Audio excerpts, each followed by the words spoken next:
오늘 말씀은 예수님께서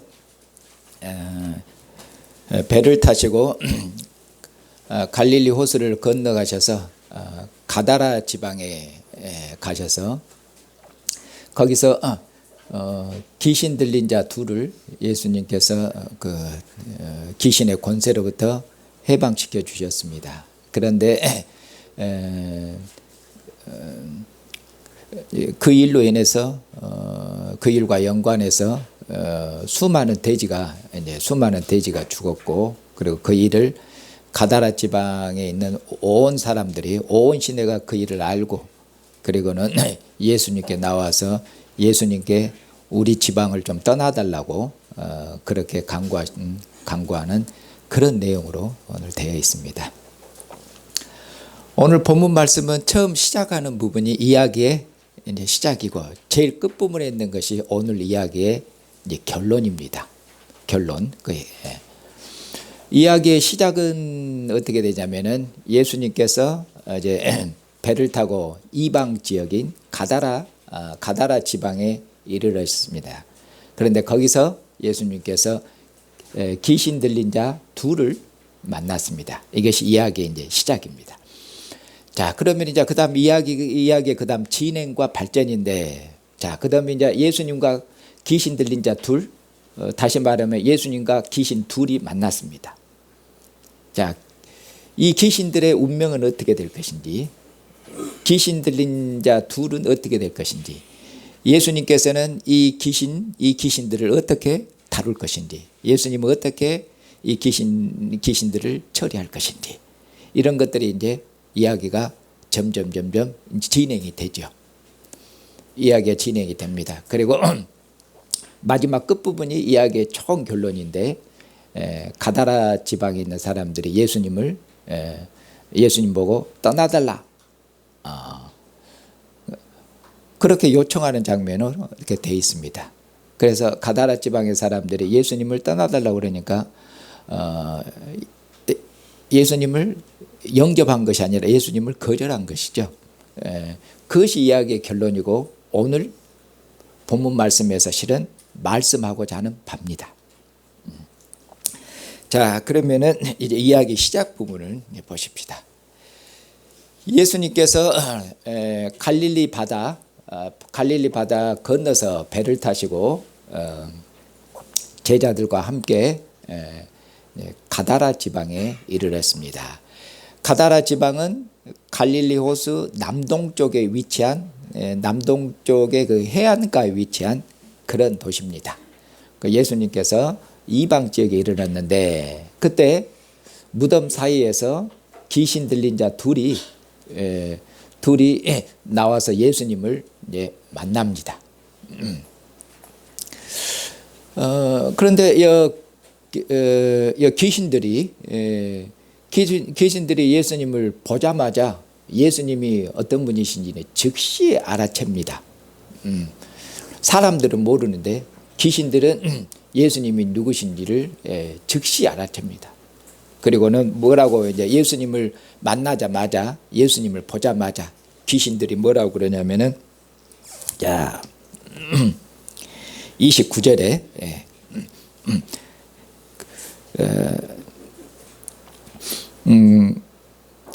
예수님을 보고 소리질러 이르되, 이제 귀신들이 예수님을 보고 소리질러 이르되, 그런데 이제 그들이 소리 지르기 전에 먼저 이 귀신들이 얼마큼 이제 이 귀신들이 어떤 귀신인지, 그러니까 귀신도 종류가 다양한가 봅니다. 이 귀신들이 어떤 귀신인지 좀 소개가 있어요. 28절 끝에 보시면은 자, 귀신 들린 자 둘이 무덤 사이에 나와 예수님 만났는데, 그들은 뭐냐, 몹시 사나워 아무도 그 길로 지나갈 수 없을 지경이다. 이렇게 귀신 들린 자 둘인데 실은 귀신들에 대한 설명이죠.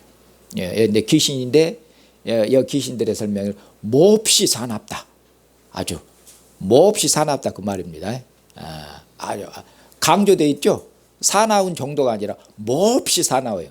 그렇게 해서 어쩝니까?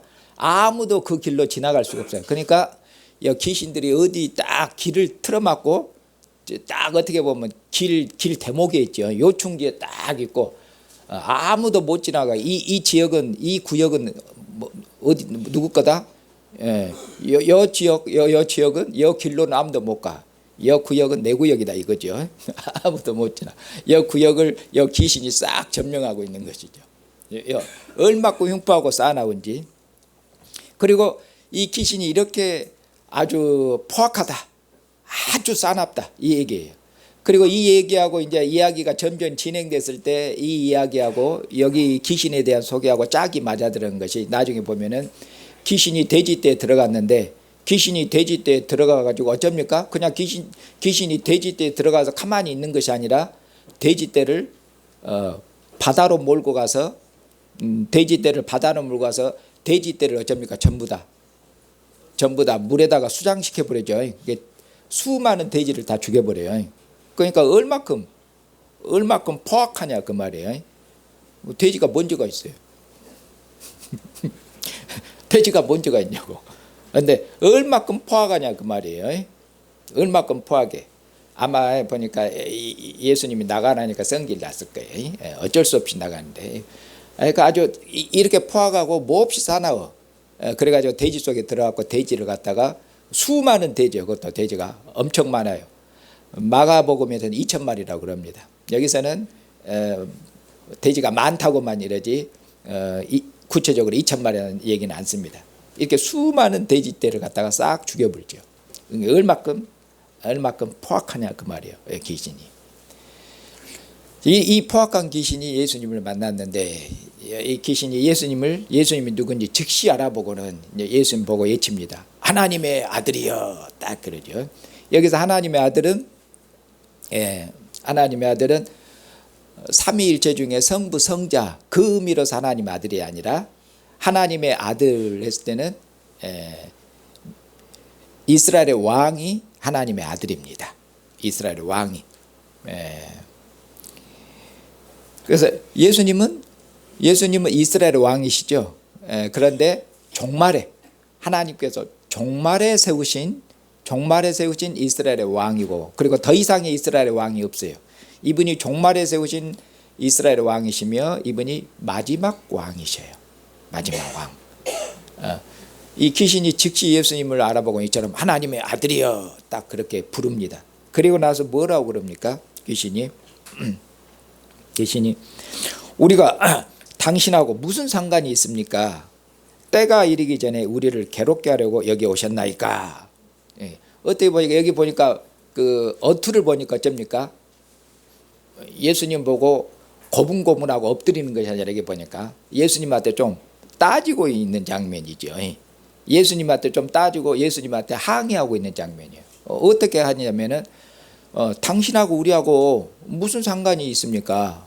이 말은 뭐냐, 뒤에서 당신하고 우리하고 무슨 상관이 있길래 때가 아직 되지도 않았는데 때가 이르기 전에 벌써 여기 왔냐고. 아직 오시면 안 되는 양반 아니냐고. 아직 오시면 안 되는데 때가 이르기 전에 우리를 괴롭게 하려고 여기 오셨습니까? 이렇게 예수님한테 좀 따지고 예수님한테 항의하는 장면이에요. 항의하는 장면. 그럼 여기 보니까 때가 이르기 전에 오셨다 그 말씀이죠. 때가 아직 안 됐는데 예수님이 오셨다고 이렇게 항의하고 있는 것이에요. 그러면 이때는 어느 때냐? 그러면 이때는 예수님이 언제 오셔야 되냐 이 말이에요. 일찍 오셨다 그 말씀이잖아요. 아직 오실 때가 아닌데 일찍 오셨어 그 말이에요. 그럼 언제 와야 정당하냐 이런 말이에요. 마태복음에서는 이때를 어떤 하나의 시점을 단순히 두고 하는 게 아니라 이때는 시대를 두고 한 얘기입니다. 시대, 때 어느 한 점 시점이 아니라 시대를 말씀하는데, 마태복음에서 말씀하는 때 시대는 예수님의 부활 전과 부활 후의 시대로 마태복음은 이 두 시대로 두 때로 그렇게 구분합니다. 그렇게 마태복음에서는 예수님께서 12사도들을 예수님께서 선교하러 파송하십니다. 예수님께서 12사도들을 이제 선교하러 하나님 나라를 전파하도록 파송하시는데, 그때 파송하시면서 사도들에게 이르신 말씀이 뭐라고 말씀하시냐면은 오직 이스라엘 집에 이스라엘의 잃어버린 양에게로만 가라. 오직 이스라엘에게만 가라. 이스라엘 집에 잃어버린 양으로 가고 사마리아에게도 가지 말고 이방인의 길로도 가지를 말아라. 오직 이스라엘에게만 가라. 이렇게 예수님 말씀하셔요. 예수님께서. 그러니까 예수님께서 예수님이 지상생애 때, 예수님이 부활 전에는 제자들을 이방인에게 파송하신 적이 없습니다. 이방인에게 파송하신 적이 없어요. 가지 말라고 먼저 말씀하시잖아요. 그리고 예수님께서 드로아 시돈에 이르셨을 때 거기 보면은 가나안 여인, 이방 여인이잖아요. 가나안 여인이 나와서 예수님한테 예수님 저를 불쌍히 여겨 주시옵소서. 예수님께 그렇게 궁유를 구해요. 어떤 궁유를 구하냐면은 제 딸이 귀신 들렸습니다. 제 딸이 귀신 들렸습니다. 그러니까 예수님께서 뭐냐면 이렇게 예수님께서 바로 응답하신 게 아니라 예수님이 못 듣는 척 하시고 귀가 안 좋아서 못 듣는 척 하신 게 아니라 예수님이 못 듣는 척 하시고 아무 응답을 안 하셔요. 그러니까 이 가나안 여인이 더욱 간절하게 예수님한테 그렇게 소리를 질러요. 그러니까 예수님께서 뭐라고 말씀하시냐면은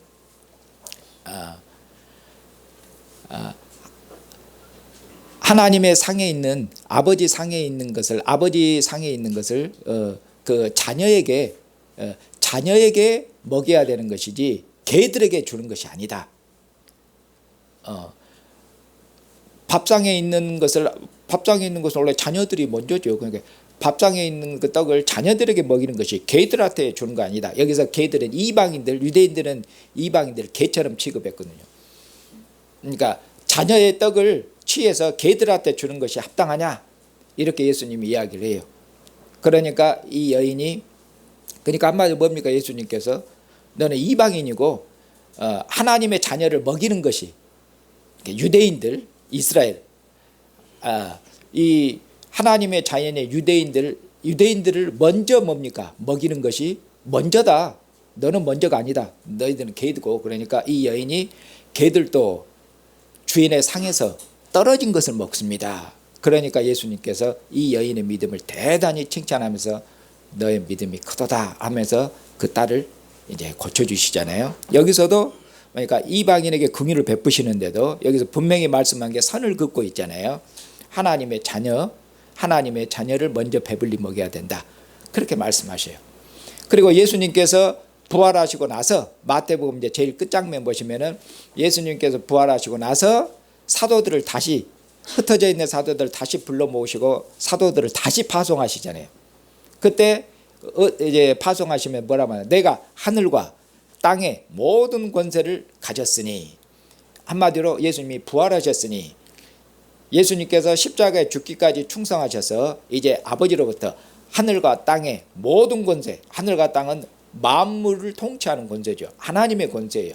그런 하나님의 권세를 내가 아버지로부터 이제 받았으니 그렇게 했더니, 그랬으니 너희들은 이제 모든 이방인들에게로, 너희는 이제 모든 족속에게로, 모든 민족에게로 가라.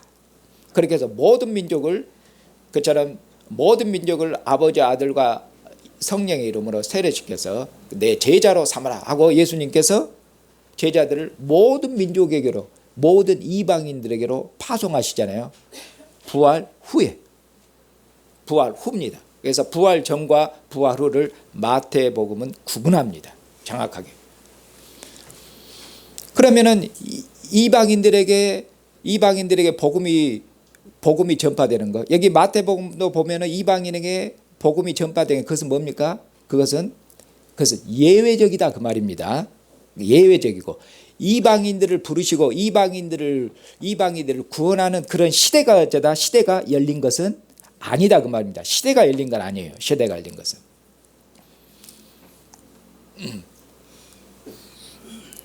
이처럼 이제 예수님께서 모든 이방인들을 주님의 제자로 부르시고 구원하셔. 그러면은 모든 이방인들을 구원하시는데 어디로부터? 어둠의 권세로부터, 귀신의 권세로부터, 사탄의 권세로부터, 죽음의 권세로부터 구원하시잖아요. 제자들을 보내셔서 복음을 보내, 복음의 전파를 통해서. 이 복음은 권세 있는 복음이에요. 하나님의 아들이, 부활하신 하나님의 아들이, 음부와 사망의 열쇠를 가지신 하나님의 아들이 통치하셔요. 이분이 사탄을 이기셨어요. 사탄을 이기신 분이, 죄와 죽음의 권세를 이기신 분이, 사망의 열쇠를 가지신 분이, 이분이 이처럼 하나님의 권세를 가지고 통치하시니 이분을 믿고 영접하고 이분에게 복종하면은 죄의 권세로부터, 귀신의 권세로부터, 어둠의 권세로부터 해방되는 그런 권세 있는 복음이에요.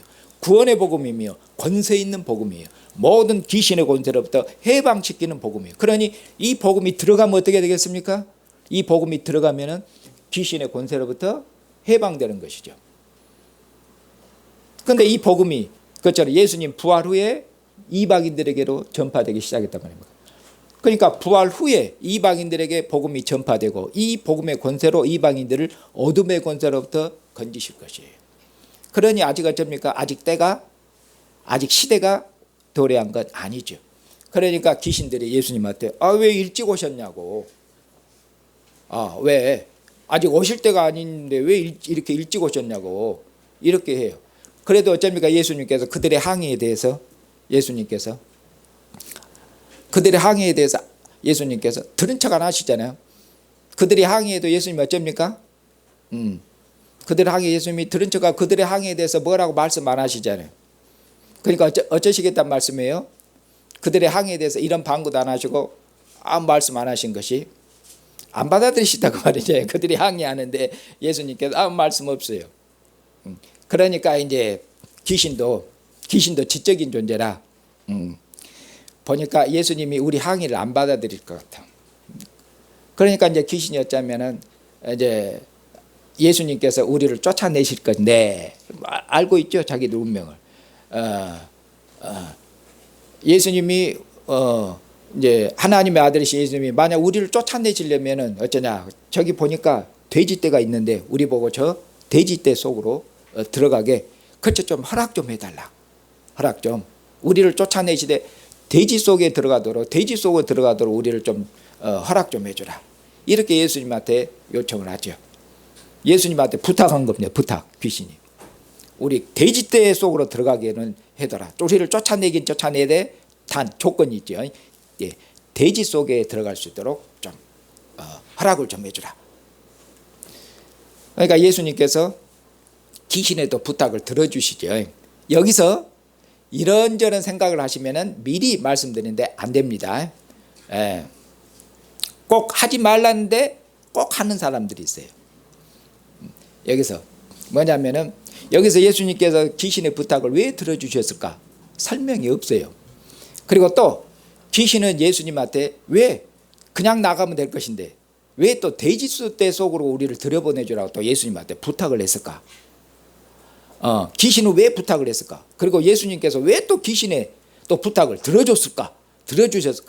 안 들어주셨으면 돼지떼가 안 죽으셨을 것인데 이런저런 그런 생각들을 하지 마시라 그 말입니다. 본문에는 그 이야기에 초점을 두고 자세히 설명을 안 해요. 왜? 그런 여기 마태 사도께서 그 얘기를 자세히 진술 안 하는 것은 무슨 얘기겠어요?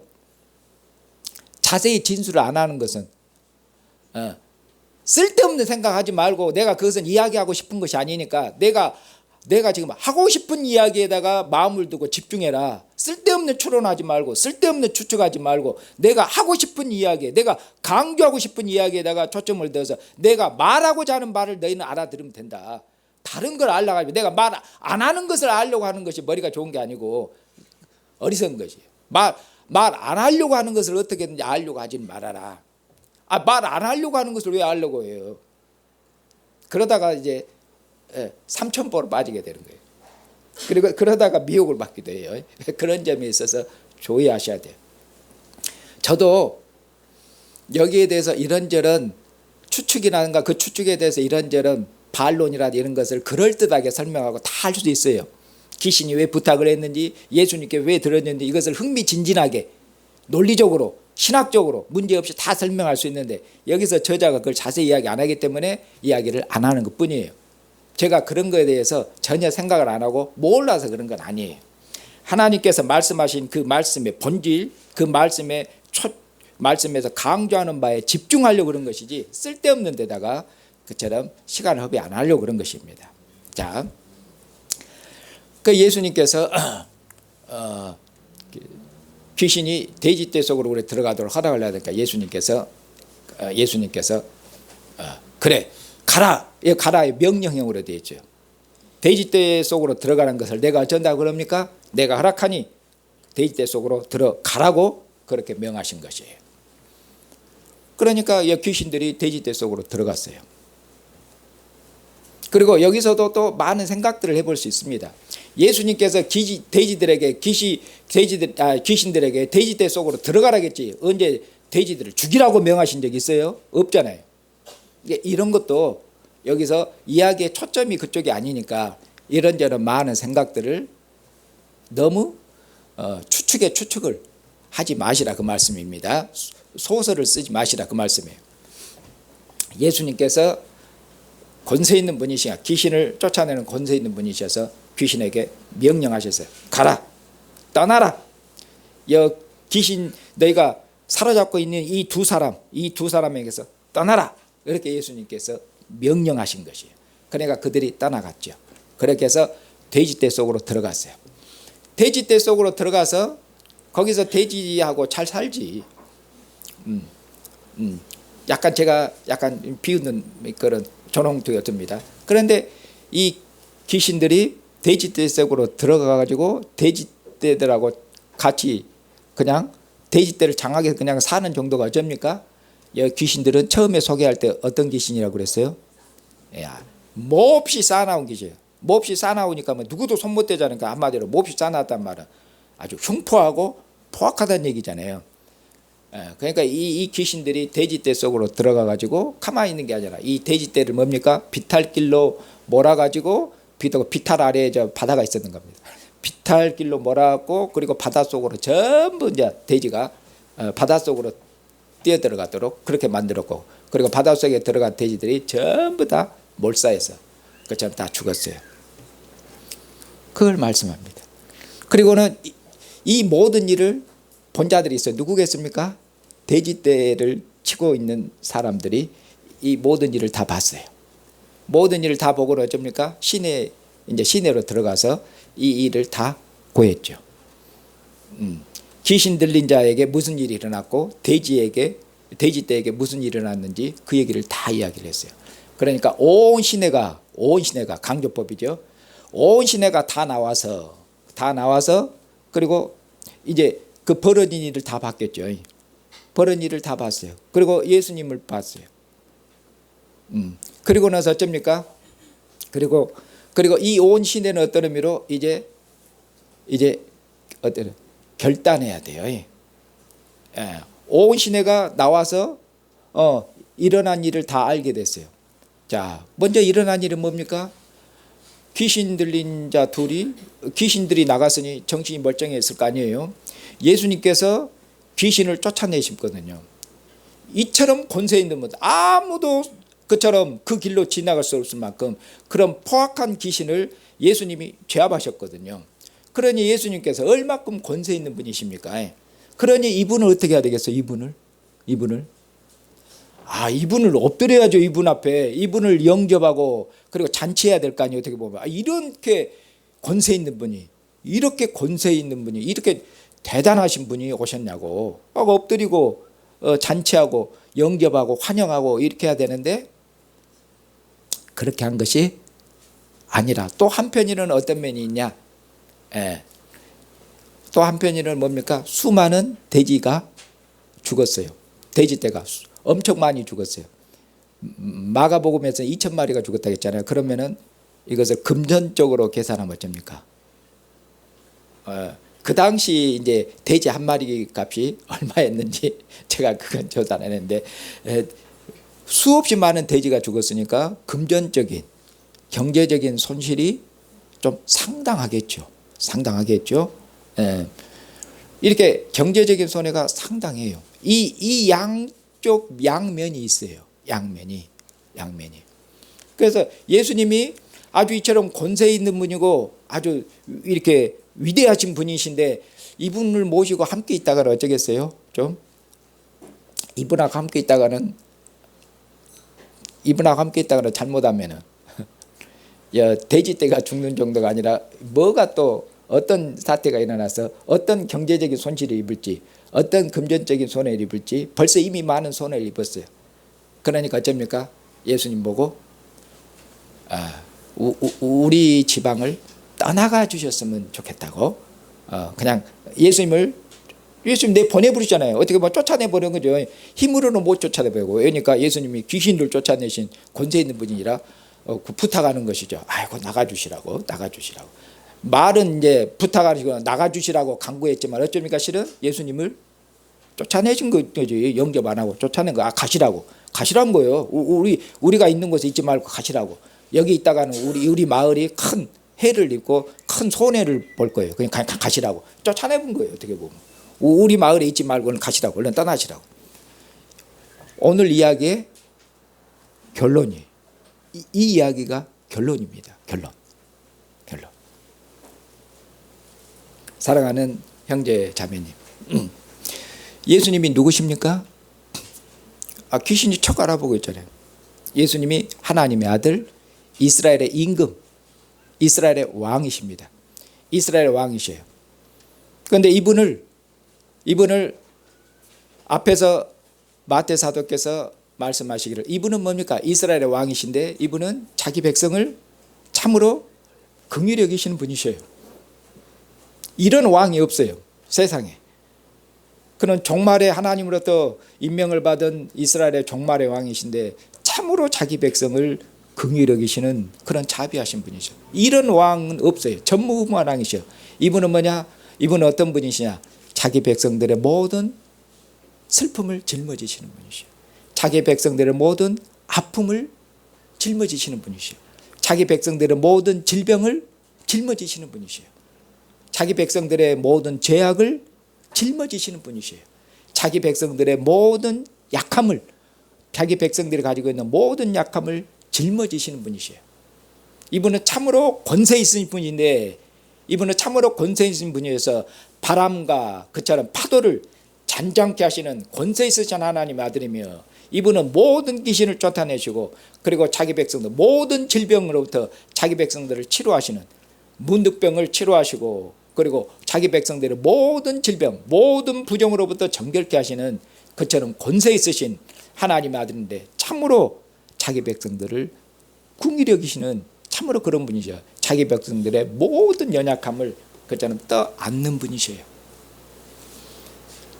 그런데 바로 이스라엘의 왕이신 이분이 갈릴리 바다를 건너서 가다라 지방으로 가셨어요. 왜 가셨습니까? 가다라 지방으로.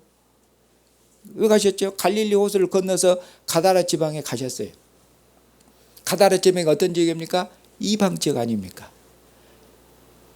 예수님께서는 자기 백성의 연약함, 자기 백성을 긍휼히 여기신데 즉 이스라엘을 긍휼히 여기신 분이에요. 그런데도 어쩝니까? 이스라엘 자기 백성을 긍휼히 여기시고 불쌍히 여기시는 이스라엘의 왕이신 이분께서 가다라 지방으로 이방 지역으로 가셨는데 왜 가셨겠습니까? 여기서 보면 어떻게 보면 귀신일의 권세로부터 귀신 들린 자 둘을 여기 봐 귀신 들린 자 둘은 예수님께서 구원하셨잖아요. 예수님께서 귀신 들린 그 둘을 귀신의 권세로부터 해방시켰어요. 귀신 들린 자 이 둘인데 그들은 뭡니까? 이스라엘이 아니에요. 이방인들이에요. 그래도 예수님께서 불쌍히 여기셨잖아요.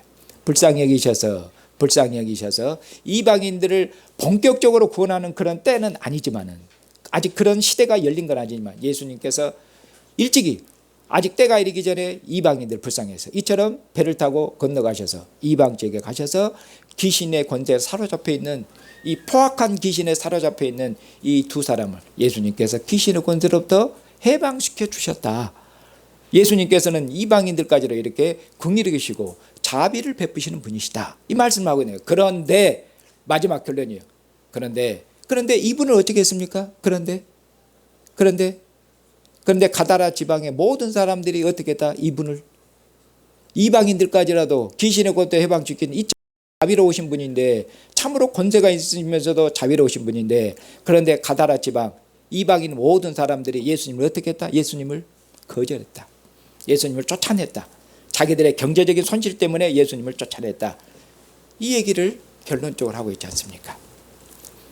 왜냐하면 지금 마태복음 8장은 보면은 6개의 이적이 나오는데 앞에 3개의 이적이 나오고 그 다음에 뒤에 이적 3개가 나오는데 그 3개가 서로 짝이 되도록 맞도록 되어 있고 가운데 뭐가 있냐면 가운데 예수님께서 인자는 머리 둘 곳이 없도다. 여우도 집이 있고 공중을 나는 새들도 새는 아주 보잘것없잖아요. 공중을 나는 새도 집이 있는데 인자는 머리 둘 곳이 없느니라.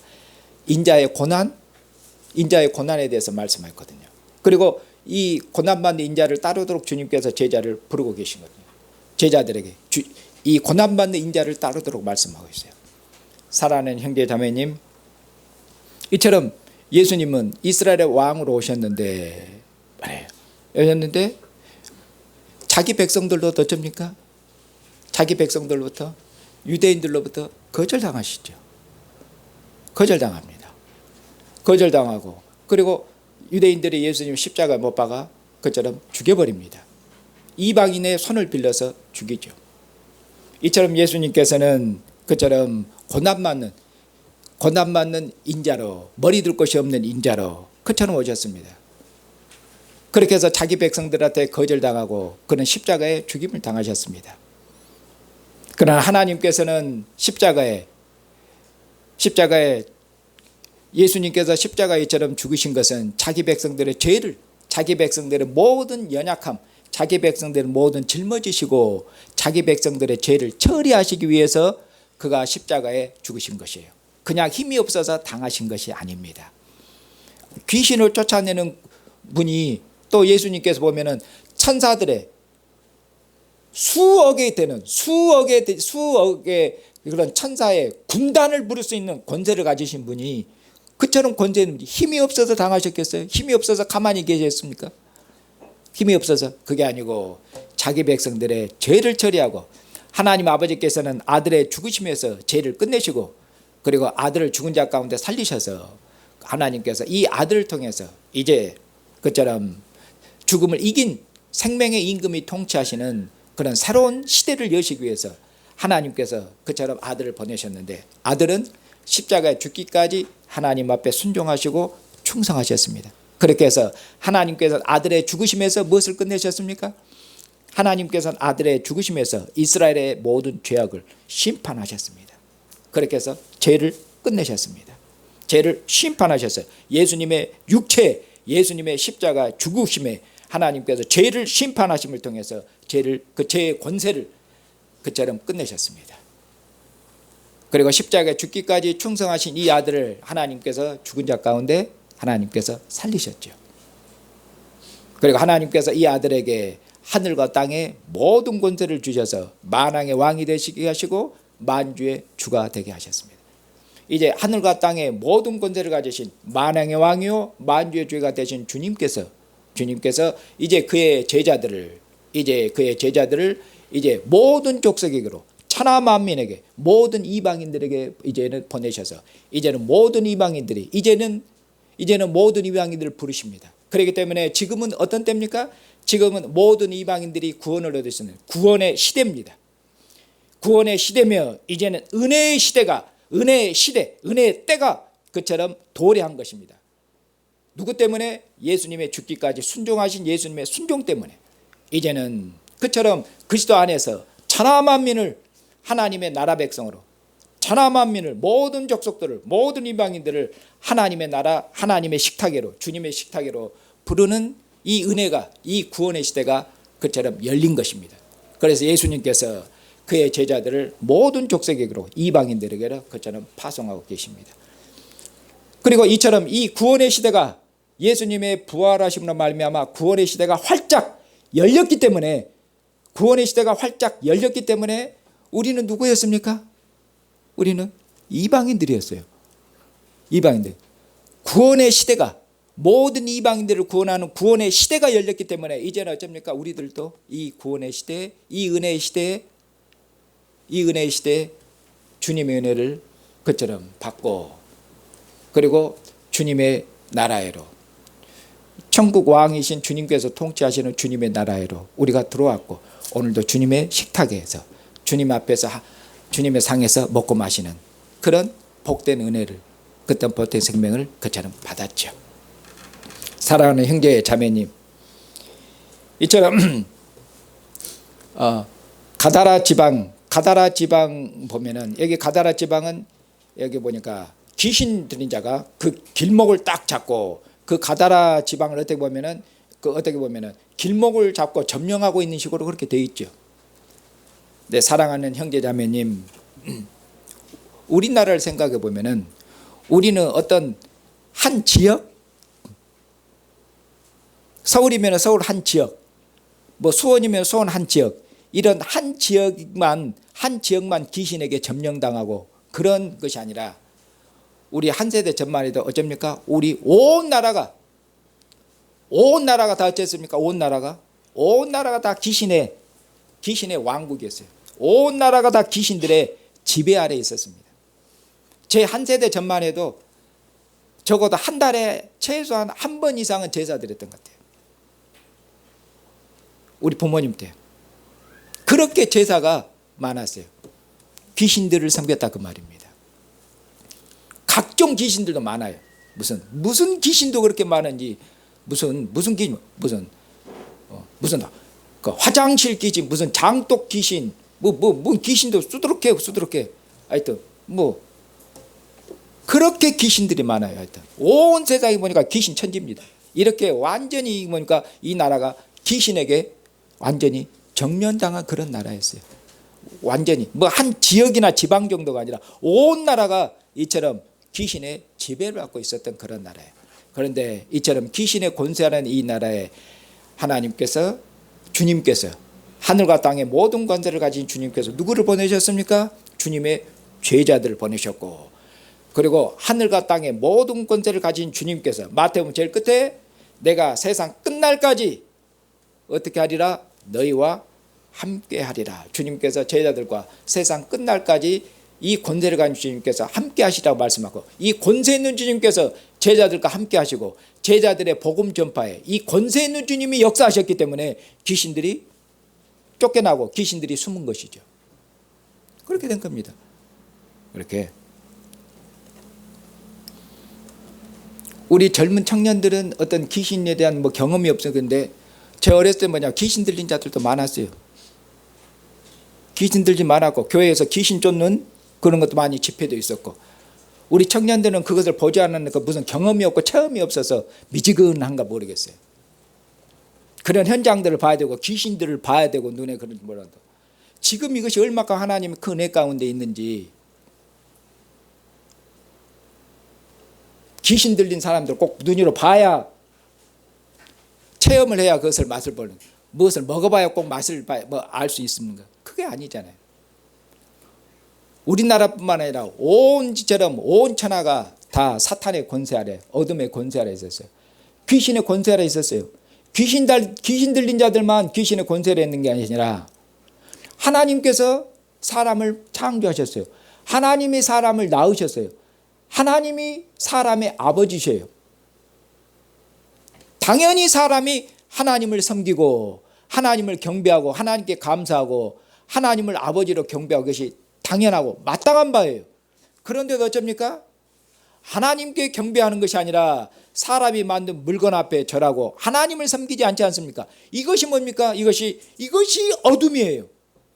그냥 귀신 들려서 자기 의식도 없고 정신도 없는 게 아니라, 그런 사람만 귀신 들린 게 아니라 우리는 이방인들이 정신이 총총하고 그러니까 괜찮다고 생각이 뭡니까? 한마디로 이방인들은 다 귀신 들린 자들이에요. 어둠의 영에 사로잡혀 있다 그 말이에요. 왜? 하나님을 모르잖아요. 하나님이 사람을 지으셨고 만드셨고 하나님이 우주 만물을 창조하셨는데 눈이 가려져 있잖아요. 눈이 가려져서 몰라요. 아버지가 누군지, 하나님이 누군지, 그리스도가 누군지를 몰라. 그리고는 사람이 만든 물건 앞에 그처럼 그 금이나 은이나 동이나 이렇게 만들어 놓고 물건 앞에 사람이 절하잖아요. 온 세상에 호랑이가 고양이한테 엎드려 절하고 있으면 웃어볼 것이에요. 네가 호랑이냐고. 에이. 만물을 통치하는 하나님이 하나님이 만물을 통치하는 그런 왕으로 하나님이 지었는데 물건 앞에 절하는 방식으로 그렇게 비천하게 되고 어둠의 종으로, 귀신의 종으로, 이처럼 그리스도 밖에 있는 자들은, 우리는 정상적인 사람들이 아니라 그리스도 밖에 있는 자들은 귀신의 권세 아래, 어둠의 권세 아래 사로잡혀 있는 자들이에요. 이것을 심각하게 생각해야만 그들을 불쌍히 여기고 복음을 전파하는 일에 긴박성, 왜 복음을 전파해야 되는지, 그들의 귀신의 권세 아래, 어둠의 권세 아래 사로잡혀 있기 때문에 그런 것이요. 그런 것에 대해서 아무런 긴급성이 없다. 그러니까 정상적인 사람 같으니까 하나님의 관점에서, 그리스도의 관점에서 보지를 않으니까 그런 거예요. 그냥 이성적으로 보니까, 도덕적으로, 윤리적으로 보니까 그런 것이에요. 하나님 아버지를 암섬기는 것이, 그것이 어둠의 영의 역사에서 그의 눈을 가리고 있는 것이고, 어둠의 영이 역사에서 그를 사로잡고 있는 것이에요. 그를 사로잡아서 그를 종으로 삼고 있는 것이에요. 오직 복음만이, 복음과 함께 역사하시는 그리스도의 권세가, 성령의 권세가, 성령의 능력이 그를 어둠의 권세로부터, 귀신의 권세로부터 해방시켜서 주님을 알게 하고 하나님을 알게 해서 하나님을 섬기게 하는 것이에요. 그러니 주님을 전파해야 되고 복음을 전파해야 되는 것이고, 그것이 긴급하고 그것이 우리의 사명인 것입니다. 사랑하는 형제 자매님, 오늘도 하늘과 땅의 모든 권세를 가지신 이 권세 있는 주님께서 우리를 어디로 부르셨습니까? 주님의 상으로 부르셨습니다. 그리고 주님께서 이것은 내 살이요, 이것은 내 피니 먹고 마시나, 주님의 살과 주님의 피를 주셔서 주님의 살과 피를 먹고 마시도록 해요. 그렇게 해서 주님께서 뭐라고 말씀하십니까? 내 살을 먹고 내 피를 마시는 자는 나로 말미암아 살리라. 나로 말미암아 산다는 것은 주님과 하나가 되어서 한 생명으로 산다는 것입니다. 주님의 기쁨이 우리의 기쁨이 되는 것이고, 주님의 슬픔이 우리의 슬픔이 되는 것입니다. 주님의 한 생명으로 연합하는 것입니다. 그렇게 하시려고, 우리가 이전에는 이방인으로 살아서 그처럼 하나님을 기쁘시게 한 것이 뭐가 있었습니까? 육체의 정욕을 따라서 죄의 종으로 살아서 그 끝은 사망이었고 하나님의 진노의 자녀들이 않습니까? 그런데 이제 하나님의 은혜를 입어서 그리스도 예수 안에서 하나님을 아빠 아버지로 부르고, 이제 주님의 상에서 주님의 얼굴을 뵙고 주님의 상에서 먹고 마십니다. 그렇게 주님과 하나를 이루시도, 그렇게 해서 우리로 어떻게 다시는 이방인처럼 살지 말고 나를 먹고 나를 마시느라, 내가 아버지를 위해서 산 것처럼, 아버지의 뜻을 위해서, 아버지의 나라를 위해서, 아버지의 기쁨을 위해서 한 것처럼 내 살을 먹고 내 피를 마시는 자는 그처럼 주님처럼 살리라고 그렇게 그렇게 하시려고 오늘도 우리를 주님의 상으로 부르신 것이에요. 주님처럼 아버지의 나라를 위해서, 아버지의 뜻을 위해서, 아버지의 기쁨을 위해서, 예수님께서 십자가에 죽기까지 순종하셔서 아버지의 모든 뜻을 이루신 것처럼 우리들도 그처럼 먹고 마시는 모든 삶에서 아버지의 뜻 순종하고 주님의 뜻을 순종하고 주님의 뜻을 그처럼 행함을 통해서 주님을 기쁘시게 하는 자녀의 백성으로 살도록 그렇게 하신 것이에요. 그런 사랑하는 형제자매님, 주님 오셔서 모든 귀신들을 불못에 던지도록까지, 주님께서 다시 오셔서 사탄을 불못에 던져서 영원한 심판을 내리기까지, 그때까지 세상에서 주님의 복음을 전파할 때, 우리가 따르는 주님은 여기 보니까 세상에서 자기의 경제적인 손해를 보면은 그처럼 주님을 가시라고 그렇게 거절하는 세상입니다. 이 세상은 주님을 거절하고 주님을 죽인 세상입니다. 인자는 머리 들 것이 없도다. 주님은 참으로 권세 있는 분이만은 거절당하신 분입니다. 세상에서 우리는 이 주님을 따르도록, 이 주님과 함께 살도록 부름을 받았습니다. 그렇기 때문에 우리가 이 주님을 따라서, 주님이 앞서간 길을 따라서 세상에서 우리가 거절당하고, 세상에서 이런저런 어려운 일을 당하고, 세상에서 고난을 받고 핍박을 당할지라도 주님께서 두려워하지 말라고 세상 끝날까지 함께하리라. 하늘과 땅의 모든 권세를 가진 주님께서 세상 끝날까지 교회와 우리와 나와 함께 하심을 굳게 믿고, 어떤 어려움, 어떤 고난 가운데서 세상에서 여러분들이 인정을 받지 못하고 거절당할지라도 낙심하지 말고, 지치지 말고, 눈에 보이는 열매가 없을지라도 조금도 낙망하지 않고 주님의 권세 있는 복음을 모든 민족에, 만나는 모든 사람들에게 힘있게 능력 있게 전파하는 주님의 충성된 증인으로 사시기를 주님의 이름으로 축복합니다.